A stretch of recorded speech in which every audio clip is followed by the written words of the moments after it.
Hey everyone, and welcome to this explainer. Our main goal today is actually pretty simple. We are going to completely demystify wealth building by mapping out a highly structured 90-day roadmap. If you've ever felt totally overwhelmed by the absolute mountain of financial advice out there, don't worry. We're going to strip all that noise away and focus purely on actionable, step-by-step moves to transform your finances in just about 12 and a half weeks. Okay, let's dive into this. Let me ask you a question. Do you run your life like a successful business? Because the truth is, most people don't struggle with money because they're bad at math. They struggle because they just don't have a concrete plan. Think about a local McDonald's for a second. You better believe they intimately know their revenue, their expenses, and their daily profits down to the absolute very last cent. So for the first 2 weeks of our 90-day strategy, we are going to apply that exact same ruthless mindset to your personal finances. To keep this from feeling overwhelming, we've broken the 12-week system into 5 really manageable phases.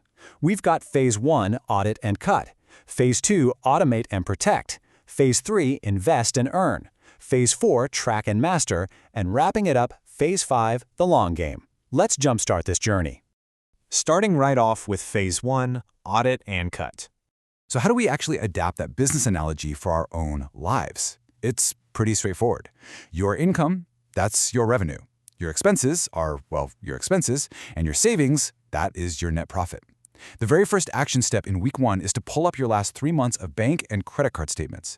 You want to categorize everything you see into 3 buckets: fixed expenses, like your rent, discretionary expenses, like eating out, and your debt payments. The goal here is to figure out exactly what money you have left over every single month.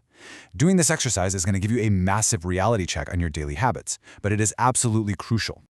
And this brilliantly illustrates what week 2 is all about: cutting the fat. We want to sort your expenses from largest to smallest to find the lowest hanging fruit. Take rent, for example. Sure, it's your biggest expense, but you can't exactly change that overnight, so the target cut is 0. But Ubers, dropping $225 a month, by walking or taking public transit a bit more, you can easily cut $100 right there. Simply calling around to compare your car insurance might save you another $50. Trimming back on eating out and shopping could easily save another $250. Just by analyzing our spend and adjusting a few minor, everyday habits, we've easily found $400 in monthly savings. Guys, that's $4,800 a year, just sitting there. Moving right along to Phase 2, Automate and Protect. In week 3, we want to completely remove the friction of managing your money. You want to set up an effortless flow. Step 1, your paycheck hits your main checking account. You use this for all your usual bills, keeping the lights on, the basics. But the real magic happens in steps 2 and 3. Before you even have a chance to see or spend that extra cash, you set up an auto transfer of 5% straight into a high-yield savings account. You should be aiming for competitive rates around 3.8 to 4% right now, and auto transfer another 5% to an investment account. By automating at least 10% of your take-home pay, you totally remove the temptation to spend it simply because it's completely out of sight. Now for week 4, which is all about attacking consumer debt. Why? Because the average credit card APR is over 21% right now. Honestly, that is just a wealth destroyer. To put it in perspective, if you pay just an extra $75 a month on a $2,500 balance, you can literally shave 8 whole months of payments off. Also, here's an incredibly actionable tip for you. Call your credit card company today and just ask them to lower your interest rate. Mention some competitive rates you've seen from other cards and remind them of your loyalty as a customer. Oftentimes, they'll temporarily drop the rate just to keep your business. It's wild, but a simple 5-minute phone call can save you hundreds of dollars. Week 5 brings a massive psychological win. Your singular goal this week is crossing the 4-digit bank account barrier by locking down a $1,000 emergency fund. Consider this: an astounding 59% of Americans cannot afford a $1,000 emergency expense. By hitting this milestone, maybe using those savings we found back in week 2, or selling off old items, or even starting a quick side hustle, you immediately separate yourself from major everyday financial stress and gain just an immense amount of peace of mind. Let's shift gears to Phase 3, Invest and Earn. Week 6 is when we finally go on the offensive. It's about setting up your investments to do the heavy lifting for you. Looking at 100-year historical return data compiled by Max Klicko, stocks actually dramatically outperform other asset classes, with an average historical return around 5.2% after inflation, while real estate comes in a lot lower at just 3%. So for this 90-day reset, our strategy is brilliantly passive. Start investing in the S&P 500 through low-cost index funds or ETFs. Historically, the market averages 8 to 10% returns before inflation. If you invest $1,000 a month in these funds for 30 years, that can snowball into $1.49 million. Consistency is the entire game here. Now, what's really interesting about this next part is the paradigm shift. You see, you can only cut your expenses so much before you hit a floor, right? But your earning potential, that is practically limitless. Week 7 is entirely dedicated to aggressively leveling up your income. There are 4 main strategies to push your ceiling higher. You could just present a solid case and ask for a raise, especially to combat inflation. You could job hop, which, by the way, can net you a massive 30 to 40% salary bump. You could start a side hustle, or you could invest your time in learning a high-income skill. Think coding, video editing, sales, or design. Your goal this week is to zero in on just one of these to push your income ceiling way up. All right, on to phase 4, track and master. Week 8 asks you to sit down and clearly define your specific savings goals for the year. For instance, maybe you crunch the numbers and realize you need to save exactly $583 a month to hit your target emergency fund. But here is a critical, proven piece of data. Actually writing down your specific goal increases your likelihood of achieving it by a staggering 42%.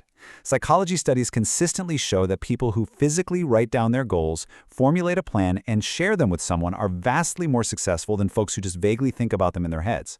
So grab a pen, write it down, and tell a friend. In week 9, we have to evaluate the double-edged sword of credit cards. There are 2 very distinct paths here. For disciplined users who pay off their balance in full every single month, credit cards are a dream.